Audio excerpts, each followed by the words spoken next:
Welcome to our LilyPod and LilyTube audiences for another episode of LilyPod and LilyTube. And today we have a special guest, and Cathy will introduce her. Welcome, Sunshine Harston. She is a speaker, teacher, and holistic practitioner. She has a deep passion for understanding the mind, body, and spirit connection, the power of human consciousness, and ancient methodologies of healing. Her work is focused on helping people heal from deep-rooted trauma, wounds, and bereavement work, supporting individuals who have experienced loss in their lives. She delights in serving others and providing tools so they can heal themselves on the deepest levels, physically, emotionally, and spiritually, while also getting to the root of the problem. Sunshine currently lives in Spanish Fork, Utah. She's married to her beloved husband, Steve, and together they have 7 children. All right, thank you so much. Welcome, Sunshine. We appreciate you being here. Thank you so much for having me. I really appreciate it. Yeah, we're excited to have this conversation with you. So why don't you dive in and tell us a little bit about your practice, what you do, and how you help people. So I am a holistic practitioner. I specialize in helping people heal from deep-rooted trauma. I work with a lot of people who suffer from mental illness, depression, anxiety, wounds and trauma experienced in childhood or adolescence. And then I do a lot of work with people who have experienced great loss in their life. And so I help them heal and give them the tools to work through that as well. And as we understand, you have experienced a lot of loss in your life, and that's probably why you're so passionate about it. Is that right? Yes. After going through a lot of the loss that I've experienced in my life, it was really interesting that people started coming to me looking for support and looking for help. And it became an opportunity for me to kind of live out that scripture, like mourn with those that mourn and comfort those that stand in need and comfort. And I think it's one thing to have a textbook answer of what happens when you lose somebody, but then to have that experience and to be able to relate on that deeper level has been so satisfying for me. Yeah, and we actually feel the same way in who we minister to and who we support and work with as advanced life coaches ourselves. We love working with those who have been through divorce, those who have loved and lost, and those who are recreating their lives and being able to do so in a healthy way. It's so satisfying to see the changes over time. And I think it's powerful because I think so many times, like when you're in the middle of a situation, it's really easy to feel alone or to feel hopeless or knowing how to have the ability to go forward. But when you have somebody that can relate to you, I think it helps you like cling on to them and it gives you that direction to be able to move forward. And I think it helps you it doesn't feel as big, I think sometimes. Yeah. Let me ask you, for the benefit of our audience, what a holistic practitioner is and what they do. So originally my background was in psychology, and originally I had the passion of going into family and marriage therapy and counseling. However, while my now late husband was really sick, I was guided into a direction of holistic healing, and I felt really impressed to start being educated on holistic health as far as using medicinal herbs and plants and all the different things, going and looking into neuroscience and understanding the patterns and beliefs of the brain and looking at so many things like ancient, like Chinese medicine and different ways to heal the body. And as I was becoming certified and learning and gaining all this education, it was as my husband was terminal that the Lord told me, I'm wanting you to take what you are learning and I'm wanting you to help people. And I just thought like, okay, these are things I'm going to put in my toolbox. But it wasn't until my husband passed away, and my kids were only 3, 4, and 5 at the time when my husband passed away. And so going and working in corporate America or working in a practice just wasn't going to be relevant to try to then pay for babysitting. And the Lord said, I'm wanting you to open up your own practice now. You've got the training, you've got the education, you've got the tools. I'm wanting you to help people heal. And so I kind of took it off, and I've been doing that for the last 7.5 years. And holistic, as I understand it, is mind, body, spirit, like everything that affects our health and how they're all connected and how we can kind of get at our health from all angles. Is that Exactly. So what's really amazing is when you have an emotional problem or something that you're dealing with emotionally, like loss or deep wounds or abuse, it's also going to show up in your spirit. It's going to show up in your mind with like your beliefs and your thought patterns, but you're also going to have physical manifestations in your body. So for an example, I had a client that came to me and was complaining about when I was doing like her intake of, tell me about what you're experiencing and what's going on in your life. She originally came to me for an emotional issue that she was wanting to start having help in. But as I was doing her intake information, she was saying, I have a lot of problems with my chest. I have asthma. I get bronchitis a lot. I have a hard time breathing. And so the very next question that I asked her, I said, will you tell me about the deep grief or deep loss that you've experienced in your life? And she goes, what are you talking about? Well, in Chinese medicine, any problem that you have with your chest, whether it's like with the heart or lungs, breathing, anything respiratory, grief or deep pain is stuck there in the body. I actually heard that from a naturopath 2 days ago. Exactly. And so like for an example, like somebody who struggles with anger, like a lot of excessive anger, whether it is inherited or genetic, it's manifested in the liver. Yeah. And so same thing from that same naturopath.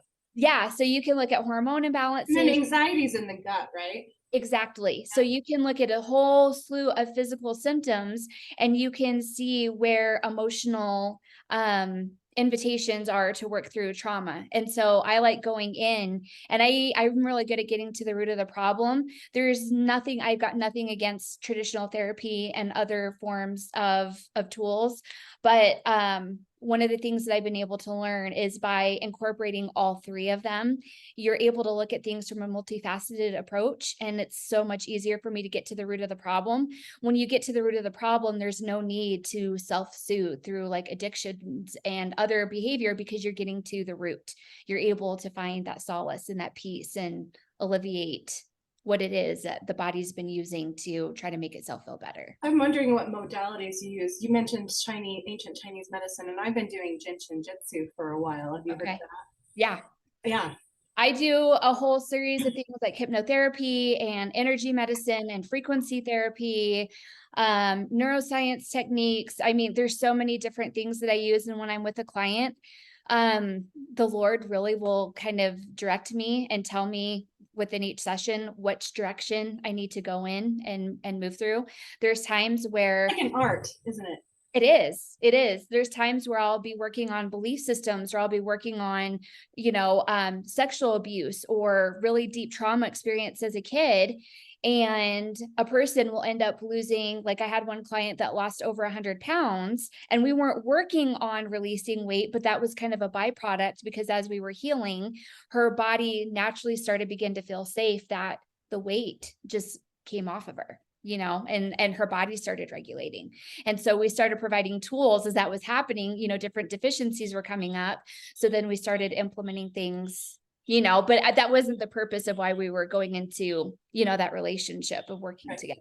So it was just interesting. That's awesome. So just a little bit of your background in terms of like your adult life. You said that you got married for about a year and that ended in divorce. Did you have any children with that?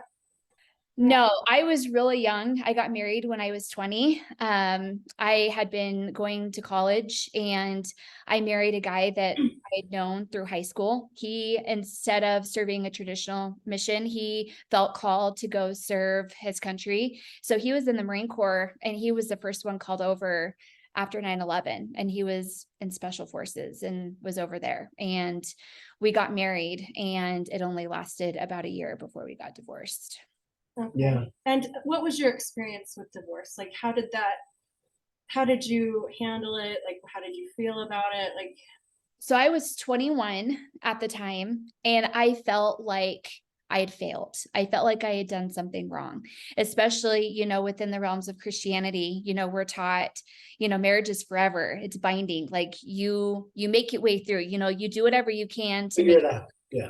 all the time. And so because of the situation that had happened and because of everything that I experienced, and because it was like a year that we'd only been married, I felt like I failed. I felt like I had done something wrong. I felt less than, and I felt really defeated.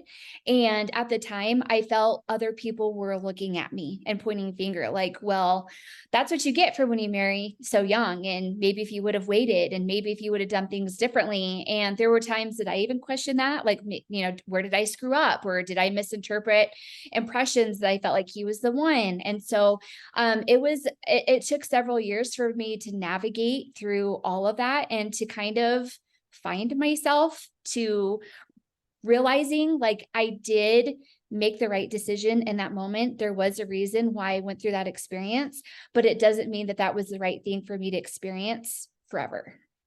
Right. I remember feeling that all the relationships I'd had prior to Jeff, that there was always a reason for it and that it was part of my life path. And so that's the conclusion you came to, that it was, no matter what people might question, or even if I question myself, I know it's part of my past, so I can let that go. Exactly. And it was like really interesting for me. We're still friends to this day. We're cordial and we're Your connected. first husband and you. Yeah. Yeah. And he remarried his current wife, and they have kids, and they have a beautiful, amazing family. But he came to me at one point and said, "Thank you for marrying me. Like, you helped save my life. Like, you helped me turn myself to God. You helped me. Like, if I had not married you, I would not have found my current wife. Like, you helped me get myself to a point to where I could be with my future wife and to be able to have my forever family." It just came to my mind that sometimes the relationship is for us and sometimes it's for another person. And maybe it's sometimes, and I think oftentimes it's really for all of us to learn, kind of both Exactly. of us in the situation to learn. But isn't that interesting that he feels blessed by it? Exactly. It's great. Sunshine, the year that I gave up on my first marriage, Mhm. I was 42 years old, so about twice as old as you were when you went through that. But I can tell you that I went through all the same battles within myself about, no success can compensate for failure in the home, so I felt like a failure at life. Just all of those things, and the deep feeling of rejection, Mhm. and I struggled, stuck in that muck for 4 years, Yeah. you know. And so I think even if you're a little bit older when you go through that, my first wife was very young when we got married as well, and I wasn't. I was 26, I guess, um, but I think even if you're older when you go through that, the only way you really gain that wisdom, and it's more than just theory, is getting that kick in the gut and Yeah. healing from it. Yeah. And it became a really good invitation for me to go inward and to kind of silence what was happening in the external world and look at and evaluate my life and what I was invited to learn and gain and understand and go deeper with myself in a way that I probably wouldn't have ever if I hadn't gone through a situation like that. I think a lot of people who've been divorced can relate with that, or maybe even anticipate it Yeah. if they're newer and fresher in the Yeah. situation. Mhm. After you went inward, did you notice that people showed up different? Like they maybe stopped saying the things they were saying, or asking the questions because you were different, or not? Um, No, I think because I was different, I think I started attracting different people in my life. And I think I started caring less about what other people's opinions were That was because big for me too. That was a I huge got to a deal. point to where I had to realize I'm not for everybody. I cannot control, there's not a dial for me to be like, okay, I'm going to make somebody happy, or, like I'm going to make somebody really mad at me. Let me press the button, like I realize I can't control what everybody else thinks or what their opinions are. I can only control myself.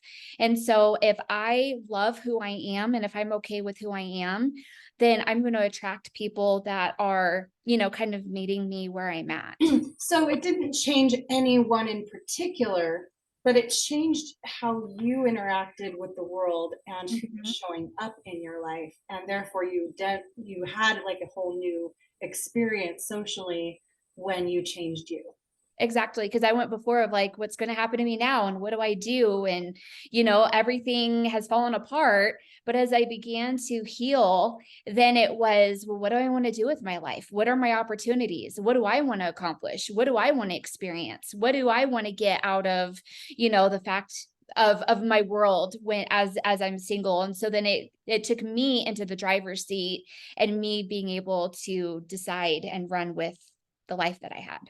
That's beautiful. And how long did it take you until you remarried? Because I know you remarried at some point after that. It took me about 3.5, 4 years before I remarried. I 25 then? I was 24, almost 25. Yeah. All right. So I because it was so traumatic for me and all the emotions, like I said, I wanted to do it right. And so I took my time dating. I took my time wanting to, again, like find myself and work. So I was going to school and I was working 2 jobs to put myself through school.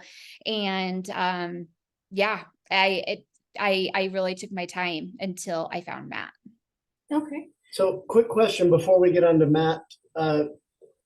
With this process you went through, I mean, I know from at least my experiences since getting divorced and going through that 4-year period, Yeah. I've discovered some things that I think could have sped up my recovery and grieving process. I don't think there's anything that could have made me skip it, Sure.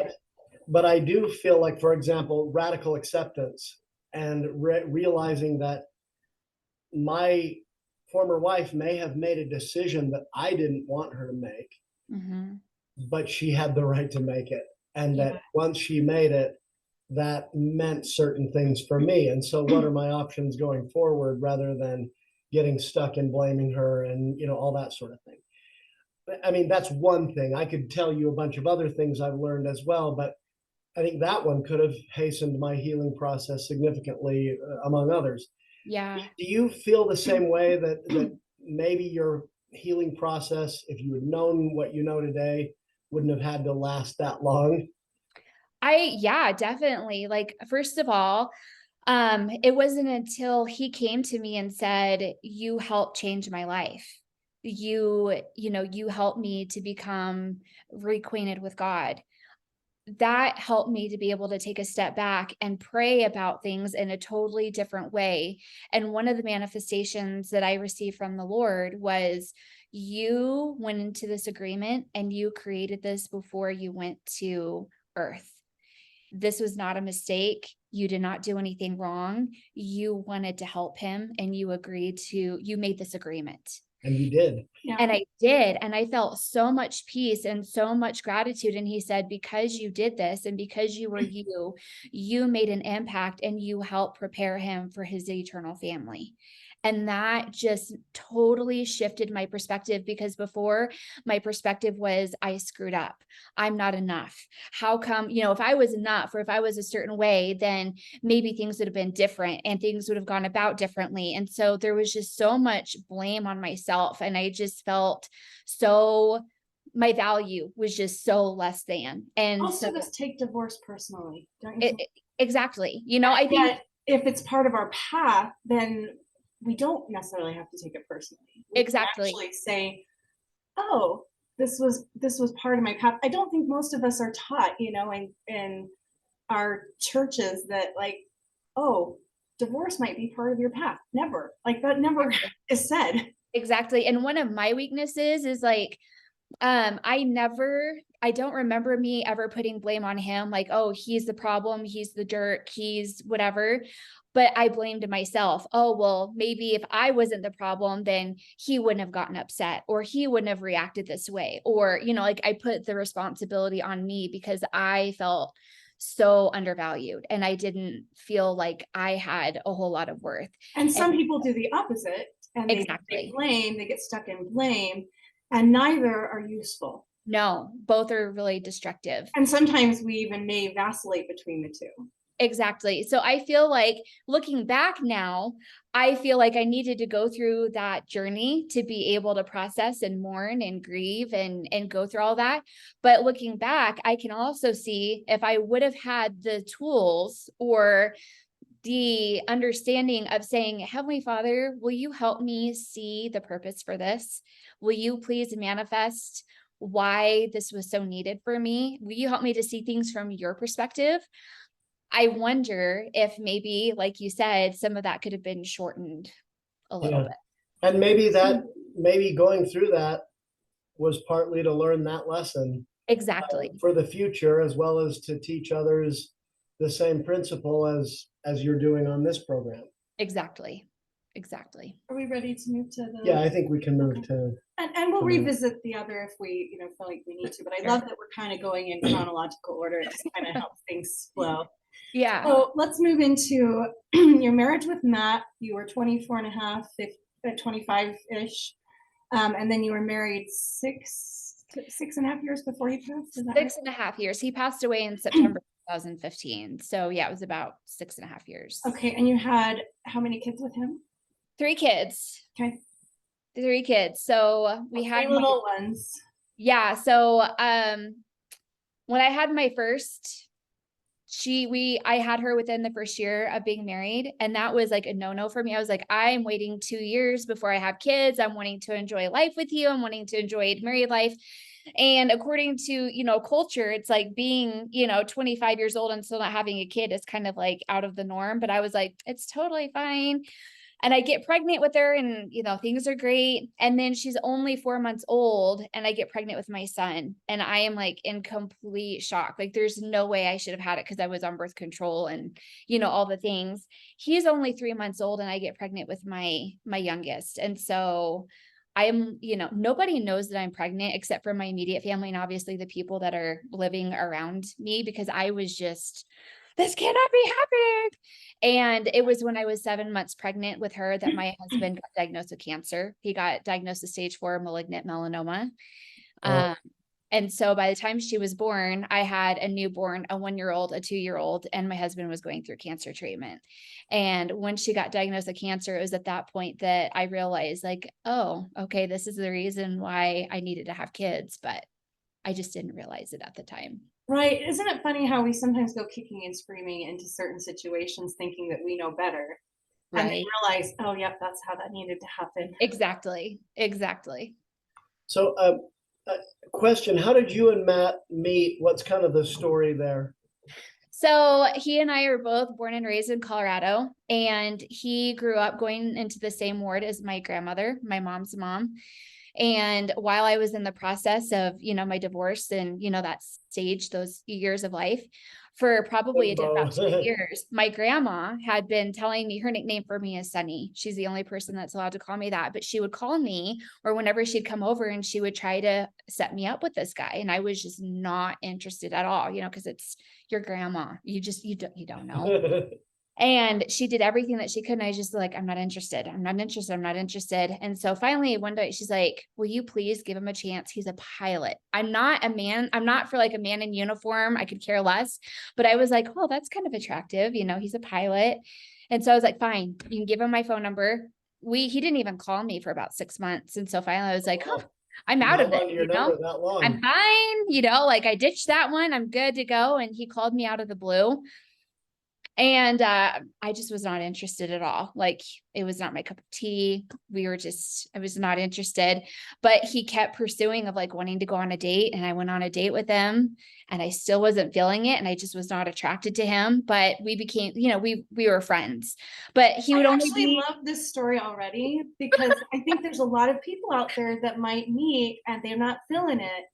Oh, I was not feeling it at all. Like we would hang out, but it was like, I would hang out with him kind of like when I had no other like options, like, and I wasn't mean to him, but it was just like, I did not make our friendship a priority. So I would love to know, how did you end up married to this person? So this went on for probably about a year. Okay. Friendship for a year. And because I was not interested, like he saw every single side of me. Like he would come over and I would have like the crazy bedhead, and he would see like all my stuff everywhere in the bathroom. And he's like, he saw every side of me because there was no trying to impress him at all, you know. To like, it was the day of Thanksgiving. I think it was 2007. It was 2007, Thanksgiving. I had seen him the night before. He flew out for an interview because he was in aviation. He flew back. We had a late night dinner at like 8:00. And then we were like, hey, we'll hang out this weekend, you know, at some point. This is the day before Thanksgiving. I wake up. I kid you not. I woke up in love with him. Like, it was like somebody had taken a magic wand and was like, okay, you're going to be in love with hit you him. with Like the arrow. the love that I am not even joking. There's not like, oh, well, maybe were you developing feelings? Like maybe, no, there was like total friend zone, nothing. And I woke up like in love with the guy. So I text him like, hey, are you coming over today? And he is like, well, it's Thanksgiving. I thought we were going to get together sometime this week. I was like, no, you need to come over today. And I was so like anxious and excited for him to like come over. And I'm never like that with him. It was just kind of like, cool, whatever. Like we're buds. He came over and there were several times that he told me like, I like you. I'm going to have a relationship with you. I'm like, nope, I'm not interested. I'm sorry. Go find somebody else. Like we would even be out like in a store and I would see a cute girl and I'm like, oh, maybe you should go get her phone number. Like maybe you should ask her out. Like I was that person. So we sit down and I'm like, so I've got something to tell you. And I was like, I love you and I'm crazy about you. And he just lost it. Like his eyes were just, so the same night we had our first kiss and said, I loved you and all of that in one night. And then we were engaged 5 months later and then married a couple months after that. Oh my gosh, I love that story. It sounds a little bit like our courtship. I mean, I don't Not know exactly. that it was like, yeah, no, it wasn't that instant for me, but like I was like, whoa, and yeah, go for someone else. I mean, we did have, after we dated the first time, you know, on and off throughout 2016, 2017, we were just friends the entire year. And then, yeah, we friend zoned. Yeah. And then all of a sudden he decided like, I really need to kind of make one more attempt with her. And I received it and I was like, you gotta be kidding me. But then the more I thought about it, the more I thought, actually, I think he probably makes the most sense for me. And then we had what we call our first kiss. Because we dated on and off the year before that we were just friends. And yeah, that was the deal. That was the icing on the cake. What's that? The icing on the cake. Yeah, well, and when you know someone and you've gotten to know each other on all the different levels, not just romantic dating, it can be really exciting to then kind of move into a relationship you didn't really expect to happen. Yeah. You know, one thing that we say, and we've said it recently a lot, is that love is not the root, it's the fruit. And sometimes people get in trouble dating when they focus too much on, am I feeling it? What are my emotions? And if I'm not feeling certain emotions, that other person must have something wrong with them or whatever. Or we just don't have the spark. We just don't have chemistry. And isn't it interesting that for you didn't have it and then all of a sudden you just did? It just was there. Like it was crazy. And for me, it's more like it grew. Like it grew when it needed to grow. No, mine was like divine intervention. It was like a divine spiritual magic wand that like literally hit me over the head. It was crazy. Yeah, that's fun. Yeah. Right. All right. And then you were married and you had 3 little babies very fast. And then he was diagnosed with cancer when you were pregnant with your third. Is that right? Yeah. And then you said he's a pilot. Did he have to stop working? I'm assuming at some point he did. So he would fly for fun. He never wanted to fly professionally. So he was an aircraft dispatcher and he had to take time off for working. And then obviously towards the end, he had to stop working on. Yeah. But I lost a brother to cancer. And so I'm sympathetic to what you went through. I mean, I know every case is a little different, but it was a long goodbye with him. Yeah. Yeah. And I think it was interesting because, so he had melanoma, which is skin cancer. And it was not because he was using the tanning bed. It wasn't because he was out in the sun. It was not because of sun exposure. It was genetic. It was because of moles that were on his body. He was constantly getting them removed. And so it ended up being one of the moles that had gotten it, but it was so deep into his body that it was stage 4 malignant cancer. And at that point, we flew out to Colorado to meet with a specialist that specializes in melanoma. And he said, the problem that a lot of people have with cancer is if it can't be seen by a imaging device, a lot of people will term it as you are cancer-free, you're in remission. And he said, the problem with that is the cancer can still be in your body, but it's just not able to be picked up. When that happens, the term for it is called NED, which means no evidence of disease, but it's still there. And he said, what we found with melanoma is it is one of the fastest growing and fastest spreading and least funded cancers, that my goal is to get you to NED as quickly as possible.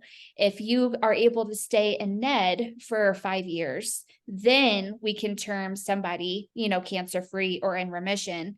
And he said, however, I have yet to see a case where it's been stage 4 malignant cancer, the stage that you are, and it going into NED for more than a couple years. Yeah. So he said, I'm going to just tell you off the bat right now, it's going to be a matter of if. It's not going to be a matter of if, it's going to be a matter of when, but we don't know when that when is going to be for you. Right. And that broke my heart, because I have a newborn, a 1-year-old and a 2-year-old. And as I was praying, I immediately received the confirmation that at some point it was going to take his life, but I didn't know when it was. And So how long was it after that? Just to clarify. So we did treatment for a year, really heavy treatment for a year. And we got him to NED at like 14, 15 months. And then he was in NED for about 2 years. And then the cancer came back. And when it came back in his lungs, and then it spread to his brain, and then it spread to his spine and in his hips. What was really interesting is he passed away a year exactly to the date that the cancer came back. So, and then that was similar with my brother. It was probably 11 months. Yeah. Ish. But yeah, that once it recurs, of course, then. You said to the day. Yeah. So it was September 18th, 2014, when he got the scans back saying that the cancer had returned, because, he did a CAT scan and there were 2 teeny tiny spots in his lungs. He passed away September 19th, 2015, the exact year. So from the time that he was diagnosed to the time that he passed away was 3 years. I want to ask you about the grieving process, but first I'd like to ask you, the healing modalities and things that you learned by caring for him. If you could give us at least a little overview of some of the things you learned and what. And one thing I've been curious about is if you had been interested in those things before, or if it was purely when he got cancer. Throughout my life, I've had my own slew of health issues. And so when I was in high school, this was before any of this came out. So this is like the pioneering stage of all of this. Like there were literally no options. My mom, we went to a naturopath doctor, and my doctor told my mom to get me off of all processed foods. And this is like late 1990s, 2000s, right? So this is like the health food craze has not even started yet. So these foods that we now just do not exist. And so she said, take me off of all processed foods, take her off of yeast for a little while, and just have a really whole diet. And I saw that it completely turned me around. But again, this is before anything came out. And so that kind of laid the foundation of how my nutrition started shifting and changing through the years. So, when he got diagnosed, one of the very first things that he said is, I want to find out how we can heal this naturally, what we can do naturally. And so I think I recorded about 1,000 hours of research of just researching the anatomy of the body. And I wanted to understand what was happening on a cellular level. And I wanted to understand the deficiencies. Why is it that cancer patients, like all cancer patients, are vitamin E deficient and they struggle with vitamin B, and they're their gut gets out of whack and they get super acidic. Like, why is that? Like, what causes the deficiencies? What is happening in the body for the body to do that? What's happening on the cellular level? What's, like, I went crazy. And so then I wanted to understand nutritionally, what is it that whole foods are able to do to fill in the gaps? And so I created a meal plan for him to help support him while he was, going through cancer treatment. And it completely turned him around. He was still sick, but his quality of life was completely different. At this point, the Lord also introduced me to essential oils. Well, why? Like, I understand, like, if you, give somebody a carrot because of the beta carotene in it, what that's going to do for the body, but why essential oils? Like, what does it do? You go into the Bible and there's spikenard that's used, and there's cassia, and there's frankincense, and there's myrrh. So I went and I started understanding the properties of like the biblical oils, and I started seeing like the healing properties that were connected to it. So then I was like, I wonder if there are healing properties then with oils. But then as I dug deeper, I started realizing that there's an emotional healing component that can do that. And so then I started learning that there were emotional components that food can do to help heal you. And so then I started getting into yoga, and I went through yoga teacher training, and I started getting into, like, it just modality after modality started coming to me. And the Lord would tell me, I need you to get certified in this, or I need you to go and get educated in this. And then I need you to pass a test to be able to have this in Did you have several certifications? Many. Yeah. That sounds like it. Yeah. Yeah. So I just originally thought like, oh, this is in my toolbox to help him and to help my family, because my kids were a lot younger. And I really feel like those things helped give him a better quality of life because we approach things from that way. Yeah. Now, what's the spiritual component of all of that? As you're helping him with his diet and all the other things, is there an emotional, spiritual connection also? With like the modalities and stuff? Yeah.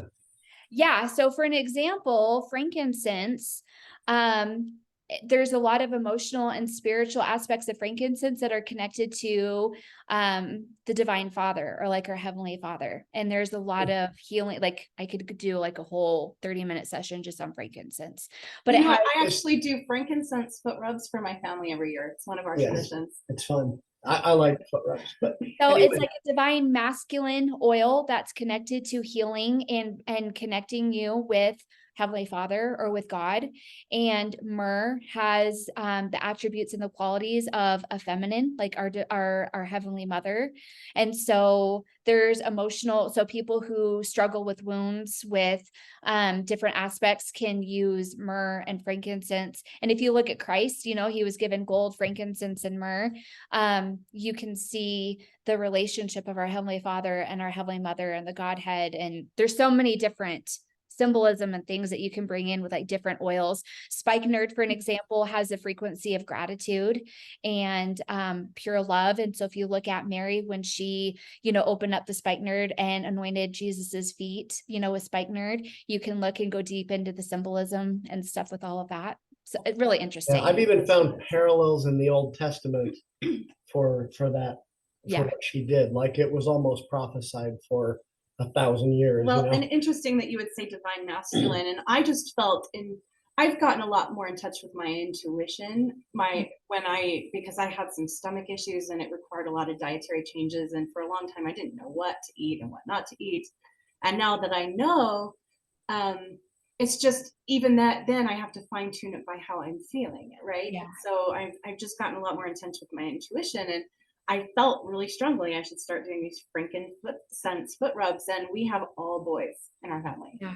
So interesting that it would be the divine masculine that I'm sharing. It's amazing. So when I use essential oils now, I do not use them for the physical properties. I use them for the emotional properties to help people plug in the gaps emotionally, to help them facilitate healing or, work that we're doing. Well, and it's all connected anyway.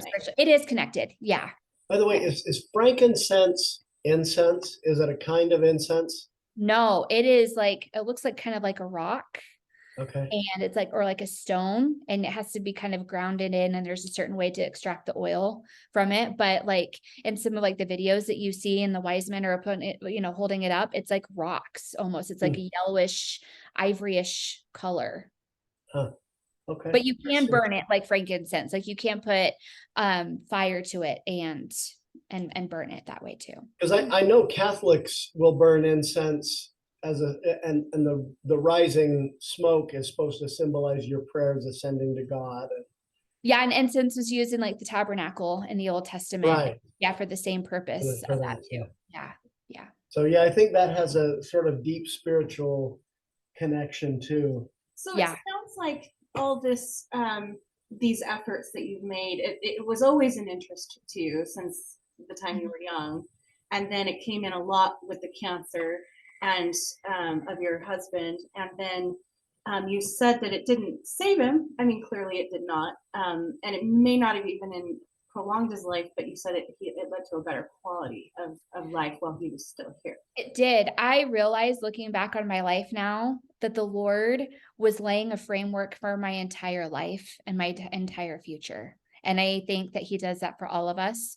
So even when it came to my husband, I get really emotional when I talk about this.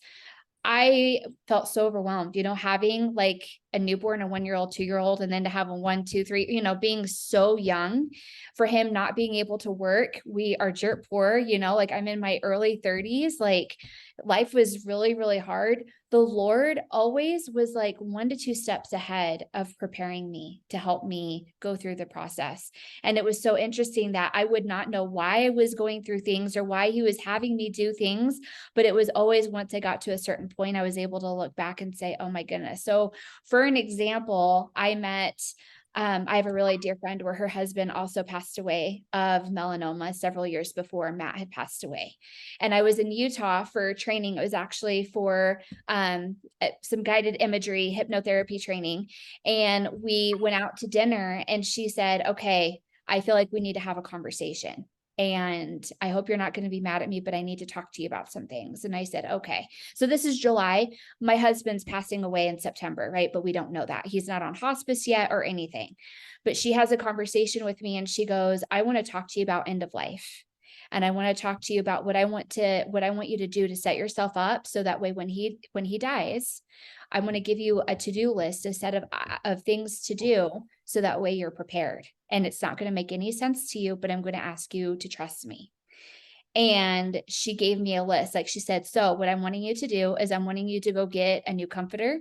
I'm wanting you to go get a whole new bed set, and I'm wanting you to have it on standby. I'm wanting you to go get 6 or 7 of the big buckets from Costco, and you are going to start putting his items and things that you want to keep for either you or the kids or memories. And I'm wanting you to separate them into these 7 tubs. And I want you to start working on it now. And she gave me this huge to-do list. She was like, the minute that he dies, you're going to have somebody that's going to come in and get his toothbrush and his deodorant and everything out of the bathroom and get rid of it. I want you to hire somebody and have them on standby to come and deep clean your house, because when he passes away, you're going to have the stench of death in your entire house. And you're going to trust me. It doesn't matter how clean you keep your house. You're going to need to have that house deep cleaned. The minute that they take his body, you're going to have a group of people that are going to come in and make your bed and change your room around and get a new set of curtains, because you need to have a brand new room. And she went and gave me just this huge checklist of how many death certificates to order, and you need to go to the Social Security office. And she gave me a list that was probably about 3 pages long of things that I needed to do. And she goes, this is what you need to have a group that's going to do this. This is when you need to call them. This is when you need to tell them what you want them to do and what it's going to look like. This is when you're going to do this action step. This is when you want to do this. And these are the things I want you to start doing now, and have Matt being involved in it.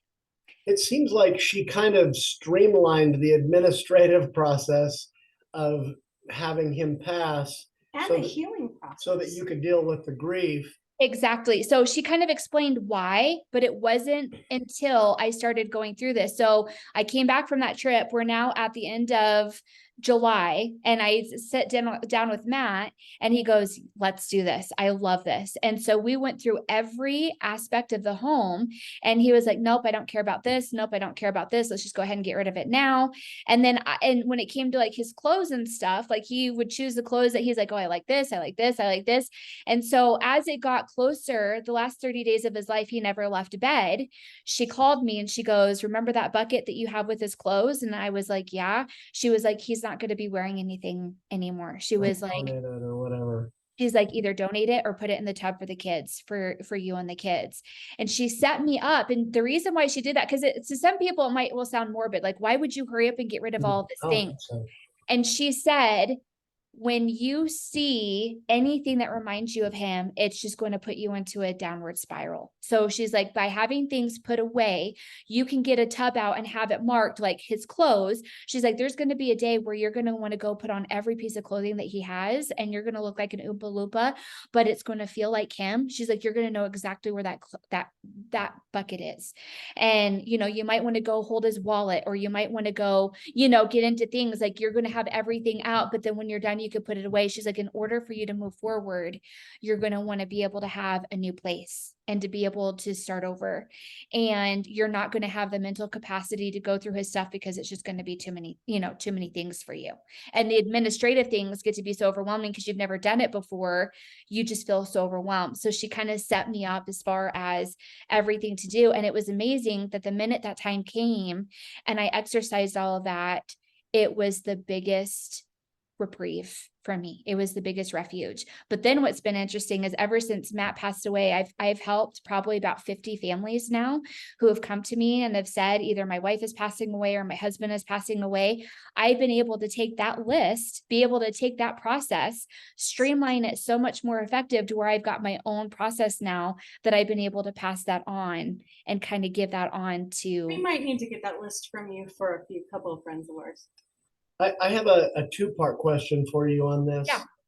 And the first part is, if I counted right, you spent approximately half of your marriage to Matt in crisis mode. Is that about right? And Yeah. so I'm going to ask you, that's certainly unconventional, but do you regard your marriage to him as a happy marriage, even despite the 3 years of illness and trials? And then the second part is, let me give you the first part first. Yes and no. I'm going to say no, because you're right. You hit it nail on the head. Like by being in college and by being super poor and having the kids so close together, and just that right there was so much hardship. There was a lot of arguing and disagreements. And because of the tension, I brought the tension into our relationship. But then you bring into the health situation, then I'm taking care of everything, and I'm the caretaker, not only for my children, but for him, that there was a lot of hurt and pain and crisis and surviving that we were trying to maneuver. And it was really, really hard. However, the last year of his life, so the cancer came back in September, beginning January, we had just had this feeling that this is our last year. We didn't know what that meant or what that looked like. We didn't know the month, we didn't know the day, but and the doctors told us that it was terminal. But we spent that last year not only preparing for his passing, but we also spent that last year healing. So by the time that he passed away, there was no hard feelings. Everything was laid out on the table. Everything that wanted to be said was said. There was so much love, so much peace, so much gratitude, so many memories made. Like, it was like sending him off with like a big bow, like it was beautiful. It was perfect. It was amazing. I think you kind of answered my second question already, but the other one, or the second question, was really about that closure, resolution kind of part of it. And it sounds like you had time to kind of just figure things out with him through that. That again is where the Lord came in. So again, in July, I felt really impressed that we needed to go and pick out his casket and do all of that work. I got a lot of backlash from family. I got a lot of backlash from a lot of people of, why would you do that? Why are you losing hope? Like, he's still alive. Like, why are you throwing in the towel? Like, that is morbid. That is wrong. We even took our kids. I was very open with my kids of what we were doing and why we were doing it. You know, dad is sick. They knew that dad had cancer, but I was so open, and I got a lot of backlash. Like, why would you bring your young kids into that? Like, that is so unfair. Your job is to nurture them. Your job is to support them. But I did. And so he picked out his casket. He wanted it silver, and he wanted everybody to autograph it who came into the viewing, to be able to autograph it or write a message. He picked out the flowers. He picked out everything that had to do with it. He picked the program. He picked the speakers. He picked the songs. He picked who he wanted to say the prayer.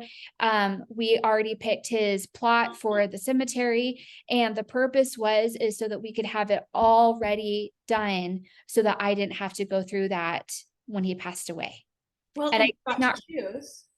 and he got to choose. So like, it was his, but I didn't realize how significant that would be until he had passed. And that week leading up to the funeral, I was a wreck, you know, like, you just, Oh man, there's a yeah. term called widow's brain, where you just are in this constant fog and you just can't think and you can't process. I remember distinctly thinking, I am so grateful, Heavenly Father, that you loved me so much and you knew what I was going to go through, and having these small kids to prepare me in this way that it's all done and complete. And so it was things like that where he would facilitate conversations that needed to be had between me and Matt, and, you know, different things. So that way, when it did happen and he did go through the veil, it was a very beautiful, it was still hard. It was still heart-wrenching and gut-wrenching, but it was beautiful and sacred and incredible compared to it just being awful. Well, and I want to make an observation here that we teach a lot about radical acceptance when divorce has happened. And it's like you were accepting in advance what you knew was going to happen, like you had been spiritually prompted to know. I remember distinctly at one point sitting on my bed, and I remember distinctly having this thought, you have to choose how you're going to move forward. What is your choice? It was like a voice that came to me. And I remember thinking there, asking myself, what do I choose? How do I want to go forward? And I remember distinctly saying out loud to myself in the room, as if somebody was there, I choose faith. I don't know how this is going to look like. I don't know what lies ahead. I know I don't want to go through this, but I know that you want him home for whatever reason, whatever that looks like, you want him home. I'm going to choose faith. I just ask that you help me every step of the way, because I don't know how to do this.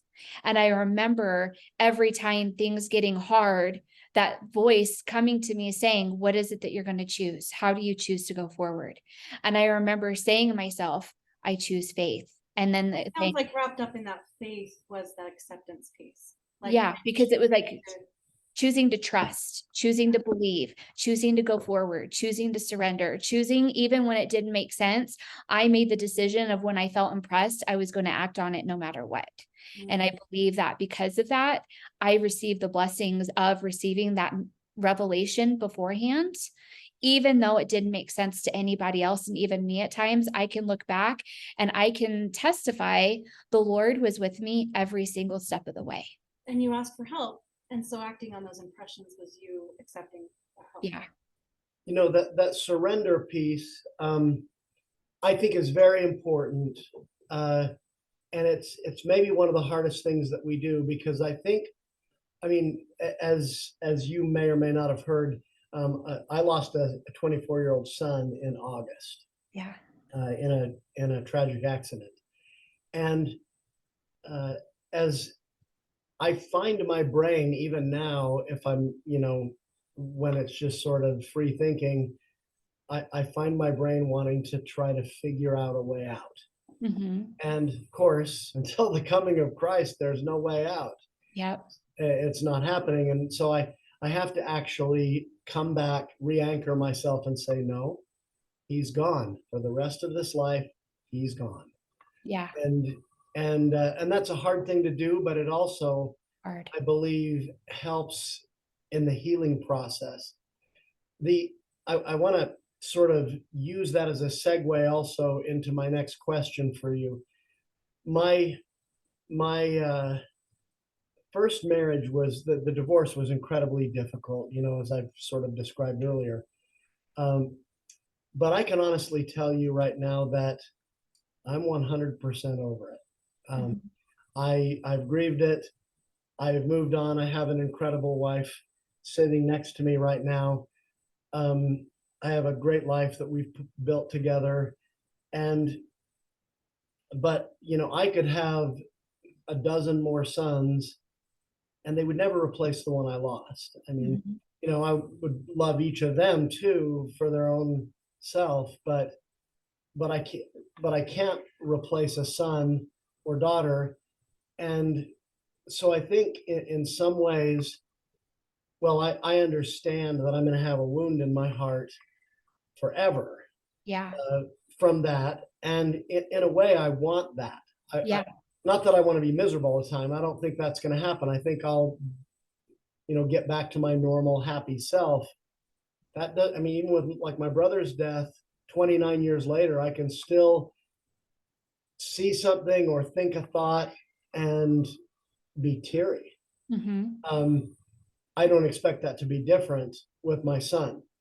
Now, your situation is interesting with your loss of your husband. Um, I saw something by another widow the other day who had remarried, and she was talking about how she was still in love with her first husband, but also in love with her current husband, and that And you not know, but, it's an and. It's like it's both. and that she continues to grieve for the first one, but she has love and devotion for the second one. And so I'm going to ask you, I guess, do you expect that there will be some process like that, some grieving process that goes on, even if you remarry and move ahead with life that way? Yeah. So what's really interesting, in order to help answer your question of why I can answer, I want to kind of give you a little bit of, backstory on this. My kids were 3, 4, and 5 when he passed away. And the last 30 days of his life, my house was transformed into a temple.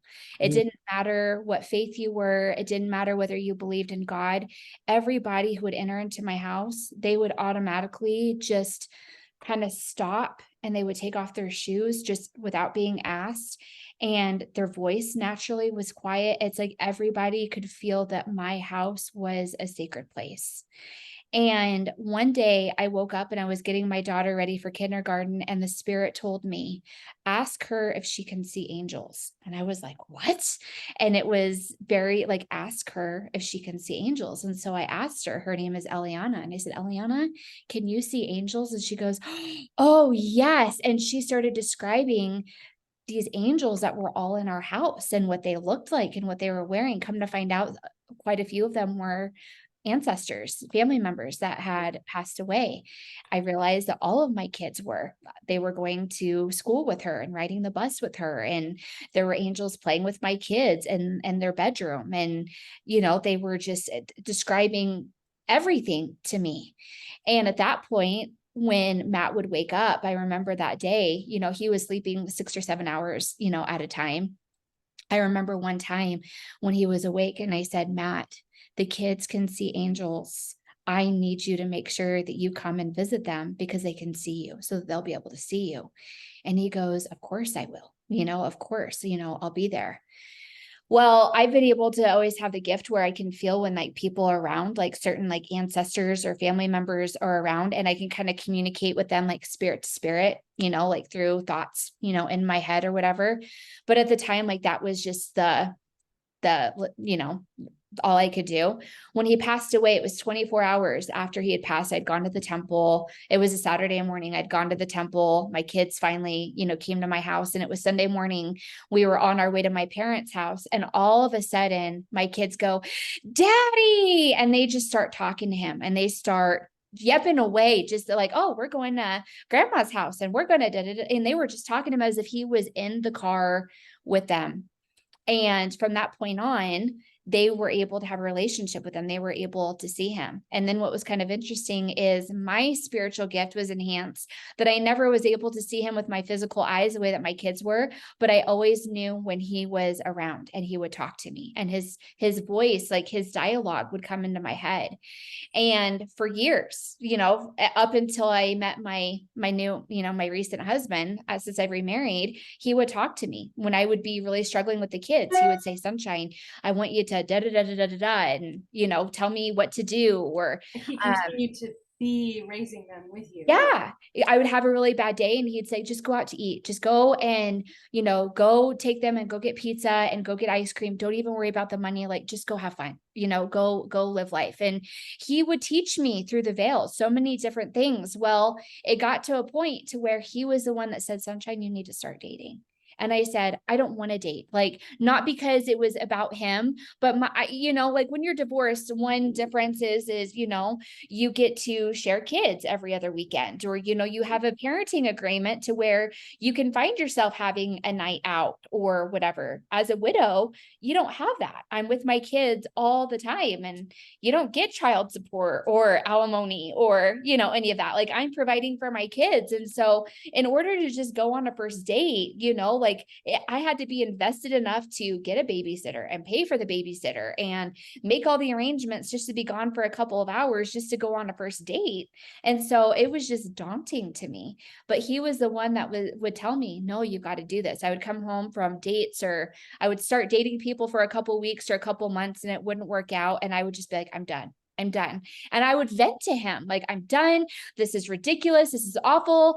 A lot of people don't like dating a widow. They don't want to remarry a widow because of all the things that, go along with that. And he would be my person that would give me the pep talk. "Sunshine, you've got this and you can do this. And there's somebody incredible for you, and you're going to love him, and he's going to take care of you, and he's going to be there for you." Actually, before he died, like January before he died, he woke up one day and he goes, "I had a dream and I saw the person you're going to marry. I didn't see his face, but I know you're going to be taken care of, and I know you're going to be provided for, and he's going to be a really good stepdad for the kids." And so even we had those conversations, before he passed away, the fact that, "I want you to get married and I want you to be happy," and, all of that. And so what was really interesting is because of him, and because of him encouraging me and loving me and being there for me, he helped me get into my now relationship with my current husband. And it was kind of hard. It was actually bittersweet, because the minute that I got married to him, he said, "I am always going to be around. I'm always going to be here for the kids. I'm going to protect you guys. I'm going to be here for you guys, but I am taking a step over now, and I'm stepping aside because now you're with Steve. And now he's the one that's going to provide for you. And he's going to be the one that's going to be there for you and give to you in the ways. I will be able to do it through the veil, but now it's him." And so I remember that day of feeling that separation. I still felt his presence, but I felt that separation from the utmost active love from him and respect that he had for Steve, so that I could now be in this, relationship with him. Wow, that's awesome. I do have a quick question. We do need to wrap up soon, but I wanted to digress for just a second, because I'm dying to know. Like, I think, and it might even help our audience to know if they've ever experienced loss of a loved one through death, or might be anticipating that. You said that you were asked to box up all those things, and in some things you were planning to send away. And Mhm. some things you were planning to just have almost as like memorabilia or keepsakes. Yeah. Is that right? Yeah. And then was it just kind of, I'm assuming she left that up to you to decide Yeah. which was what. And so you just kept what was meaningful. Over time, did you let go of more of it, or did you kind of just decide from the get-go, this is what I want to keep long term, this is what I'm going to get rid of, and just do it? You just did I it. still have the 6 buckets, and I still have everything that I put in there. Like, I've got probably about 6 or 7 of his ties, because I thought, you know what? I want my son to maybe be able to have his ties when he gets older. And I've got some of his shirts, and I've got a pair of jeans, and I got a pair of shoes, because I've thought, like, what if the kids want to know, like, what he wore, what he looked like? Maybe those styles come back. Maybe my son will be like, I want to wear it. Or maybe my girls will say, hey, even though it's dad's shirt, like, I want to have it. I've got all of his CDs, even though we don't listen to CDs anymore. I've kept all of his CD cases, and I have his old wallet and his old driver's license. And did it make it easier to let go of the rest when you knew, okay, I kept parts of him, and I yeah, kept the parts that were most important to me? honestly, what really helped is when he went through a lot of that with me. And then the stuff that was left were things that he really loved. And so then it was a lot easier for me to decide, keep or go away, like just really quick. I was able to just make, quicker decisions about it and have He this. helped choose that also. Yeah. Okay. Awesome. Okay, so moving on to your now marriage with Steve, you remarried how many years after that? And you said Matt passed in 2015, is that right? 17, 18, 4 years later. 2019? It was 2018. So 3 years later. Same year we got married. Awesome. Yeah. What month? September. Okay, we were in May, so just a Okay. longer. Yeah. So you're married about 4.5 years. Yeah. Now, okay. And you, I think in your bio it said 7 kids. So does that mean you have 4 bonus kids? Yes, I've got 4 bonus kids. So together we've got 7 kids. Okay. And how old are they? 17, 15, 12, and 10. And then how old are yours now? 13, 12, and 11. Oh, wow. So like several of them are really close in age. Yeah. So they're all like intertwined. Yes. Now you told us that some stuff about how your Matt helped you to meet Steve. How did you actually meet? Was it like through friends or online or? So I finally caved with a girlfriend of mine, and I finally went on Mutual, the dating app. Okay. And I was off and on it. Like I could never make a decision. And finally my best friend at the time, she said, Sunshine, you've got to just stay on it. Give yourself at least 2 months. Like you can't be on it for a week and then get off, like it was just so sporadic. And it was when I got on, I saw his picture, I saw his profile, and I swiped up, and he'd already swiped up for me. And we had started emailing, but I was very sporadic. Like I would go 2 or 3 days before responding. And once we started talking, we hit it off really well. And he came out to see me a few weeks later, and we actually eloped and we got married when he came out to see me. And we've been together ever since. Great. Okay. And tell us how you balance the love you feel for Matt and even how he became an angel in your life and guided you through your single mom years until you married Steve. Like, how do you balance that love that you really, like you said, kind of solidified in that last year of his life and then beyond, and now you have this live breathing husband who's stepped in and now he's a great stepdad.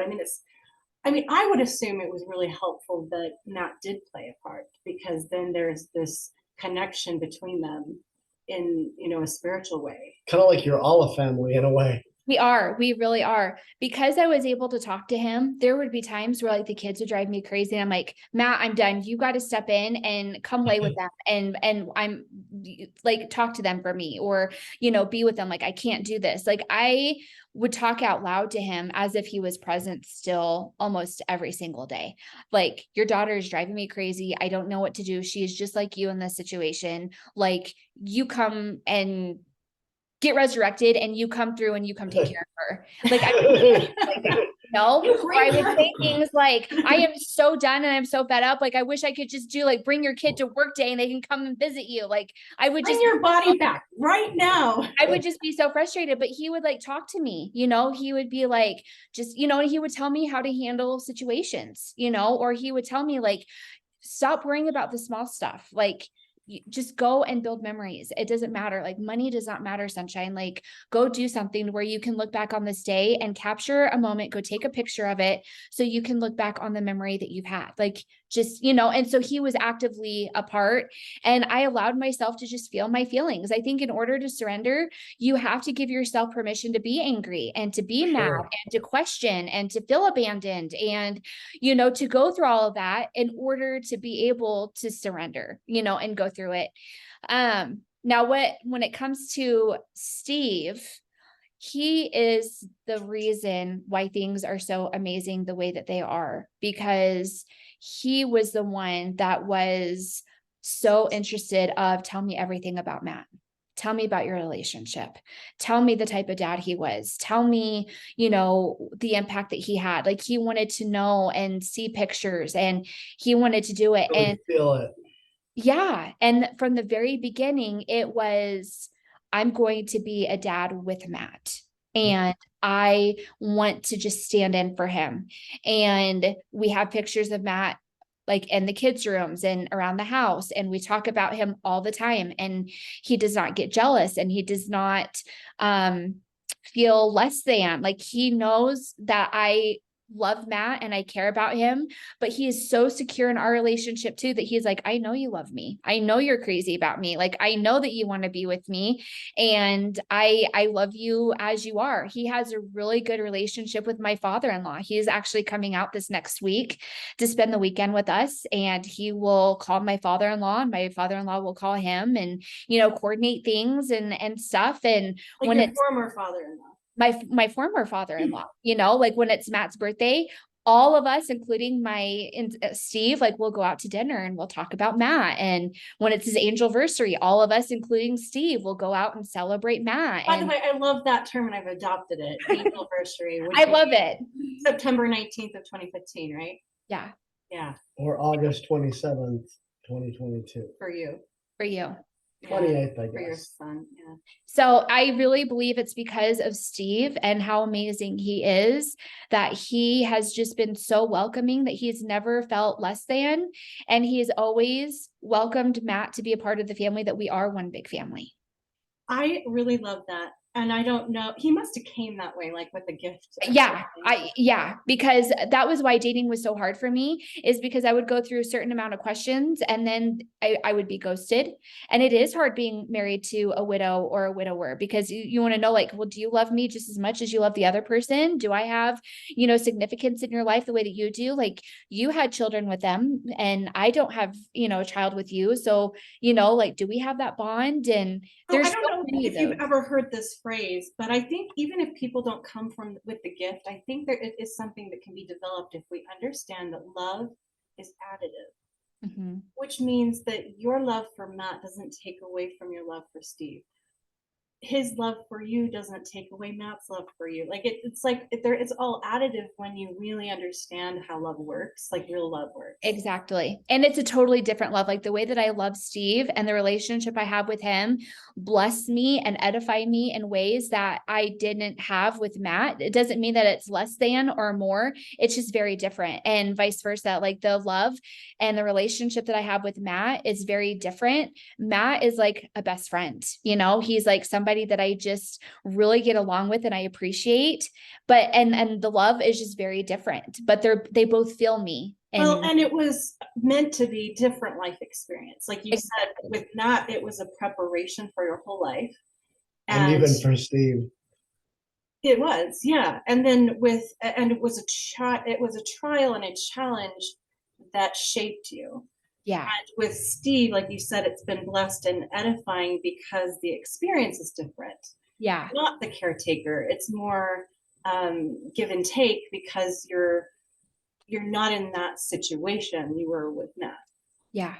Yeah. So that makes a total sense, that and each situation was part of your path. Yeah. Yeah. It's beautiful. Well, we need to wrap up. Is there anything, Kathy, anything more that you really want to I know we could there? talk longer, but yeah, we could talk all day, but I just really enjoyed getting to know you. I guess the one question I would ask is, so was Steve divorced or widowed himself? Yeah, he's divorced. So I've always thought it was interesting when a widow or a widower is married to a divorcee. And I had someone come up to me and say, we just really love each other and we really get each other, even though we've had different life experience. And I thought that was really beautiful. And I didn't get a chance to elaborate with that, but maybe if you could just quickly tell us, like, I mean, obviously like if you have a blessed and edified marriage now with him, there's some kind of understanding between you. Like, you have experienced divorce, you have experienced death. And I think that's also kind of unique. It's not unheard of, but it's a little bit unique to have someone who's experienced both. Do you think that has helped you relate with him more on the divorce side of things? Yeah, I think it's really helped. Um, for me, I think it just has been so incredible for me, and it's been such a blessing for me for Steve to be so open-minded and so accepting and welcoming of all of my feelings and all of my life experiences and not being threatened by them, and vice versa. I think what really has blessed our marriage is the ability to be so vulnerable with each other and to communicate from such a raw and open place of sharing our experiences and really being able to accept and love the other person with where they've been able to be. Yeah, I think you nailed it with accepting each other and your life experiences, and then being vulnerable is what connects you. Mm-hmm. You connect, you're vulnerable, and you're real, and then that accepting piece is what brings in the love between you. And I think that's what I'd like to leave our audience with, really, is that when you're out there dating, whether you're widowed, whether you're divorced, or whether you have not yet married, you might have different life experience than people you are dating, but when you can be open and real with each other, you can learn a lot from people, a lot. And then when there's acceptance, there's love.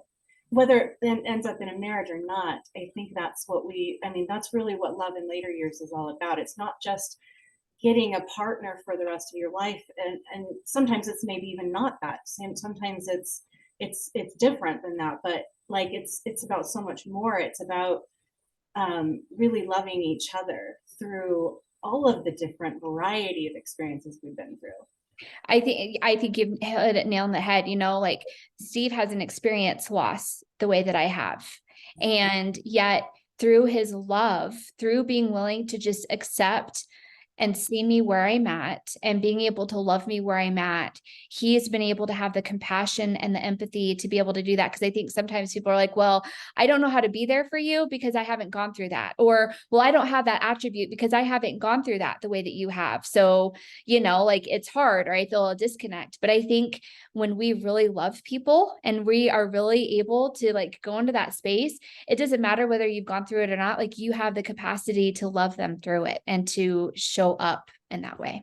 Absolutely. Yeah, beautiful. Thank you. And I have one final question for you, but first, before that, can you tell our viewers and listeners how to find you if they want your services? Yeah. So my website is sunshineharston.com. I'm also Harston for them. Harston. Okay. And they can book an appointment with me online. I also have a Facebook group that's called Sunshine Served Daily. And that's where I love on my people there. I don't really use that as a way to like blast or sell anything, but that's more of a place to go get edified and strengthened and to receive nuggets or tools that you can kind of implement in your life in a very non-invasive way, where you can message me on Facebook. Okay. So my final question is just this. Is there anything you would really like to say to our mid-single listeners, whether divorced, widowed, or not yet married, or even blending families, that will give them hope? I think my message is, where you are in your life and as you are, however you're showing up, whether you feel like it's messy, whether you feel like you're failing, whether you feel like you're rocking it and life is good, you're exactly where you're supposed to be, and it's perfect. And you're enough exactly as you are. And I really believe that our lives are so perfectly orchestrated that we cannot screw it up. Even the mistakes that we make have been compensated for before we even came to earth, that you are exactly where you're supposed to be. And your life is beautiful and amazing. And even though you can't see it, maybe in the moment, there are angels that are your associates that are walking with you and guiding you, and where you're at right now is not where you're always going to be. It's not always going to be like this, that you will one day be able to look back and have so much love and gratitude for your journey of where you're at currently. Great wisdom. And you. thank you, Sunshine Harston, for being our guest today. We think our audience is going to love this. And we want to tell them to remember, any time is a great time for more love in your life. Thank you for listening.